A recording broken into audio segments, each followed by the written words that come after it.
হোৱাৰ লগে লগে এতিয়া ভাৰত পাক সীমান্তত বাজি উঠে যুদ্ধৰ সাইৰেন, গুলি বাৰুদৰ শব্দ কেৱল শুনিবলৈ পোৱা যায়। আৰু ইতিমধ্যে সকলোৱে জ্ঞাত যে ভাৰত পাকিস্তানৰ যুদ্ধ এতিয়া তুমুল দেখিবলৈ পোৱা গৈছে আৰু বিভিন্ন ঠাইত এতিয়া ভাৰতে পাকিস্তানৰ যিসমূহ যুদ্ধ বিমান আছিলে সেইবোৰ এতিয়া ধ্বংস কৰি পেলোৱা পৰিলক্ষিত হৈছে। আৰু তাৰ মাজতে পাকিস্তানলৈ আন এক মুখ্যম আঘাত এতিয়া ভাৰতে জল বিস্ফোৰণেৰে উত্তৰ দিছে। গুলি বাৰুদৰ উত্তৰৰ পাছতে এইবাৰ ভাৰতে জল বিস্ফোৰণৰ উত্তৰ দিয়া পৰিলক্ষিত হৈছে। ইতিমধ্যেই খুলি দিয়া হৈছে চেনাব নদীৰ বান্ধ।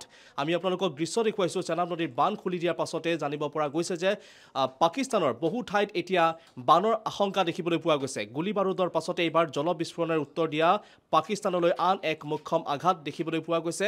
আৰু পাকিস্তানে বাৰম্বাৰ তেওঁলোকে ভাৰতীয় সেনাক বলে নোৱাৰি এতিয়া সাধাৰণ জনতাৰ ওপৰত আক্ৰমণ কৰা দেখিবলৈ পোৱা গৈছে। আৰু এইবাৰ ভাৰতে উচিত প্ৰত্যুত্তৰ দিছে পাকিস্তানক। এইবাৰ খুলি দিয়া হৈছে চেনাব নদীৰ বহুকেইখন গেট আৰু যাৰ ফলত এতিয়া চেনাব নদীৰ পানী এৰি দিয়াৰ বাবে বানৰ আশংকাই দেখা দিছে।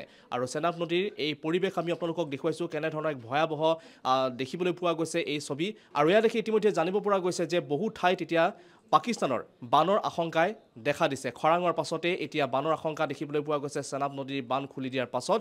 আৰু এই পৰিৱেশ ৰিয়াচিৰ পৰা আমাক দেখুৱাব আমাৰ ৰিয়াচিৰ পৰা আমাৰ সংবাদদাতা গৌৰৱ পৰাশৰে। रात भर से हुई तेज बारिश के बाद चिनाब दरिया का जलस्तर काफी ऊंचा हो गया है, जिसकी वजह से चिनाब डैम के 5 गेट जो है वो खोल दिए गए हैं।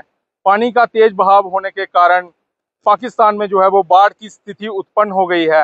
आपको बता दें, पाकिस्तान द्वारा 22 अप्रैल को पहलगाम में की गई कायराना हरकत के बाद भारत सरकार द्वारा सिंधु जल समझौता जो है वो स्थगित कर दिया गया, जिसका मतलब कोई भी सटीक जानकारी पानी के बारे में पाकिस्तान की सरकार को नहीं दी जा रही है, जिसकी वजह से पाकिस्तान में हड़कंप मचा हुआ है।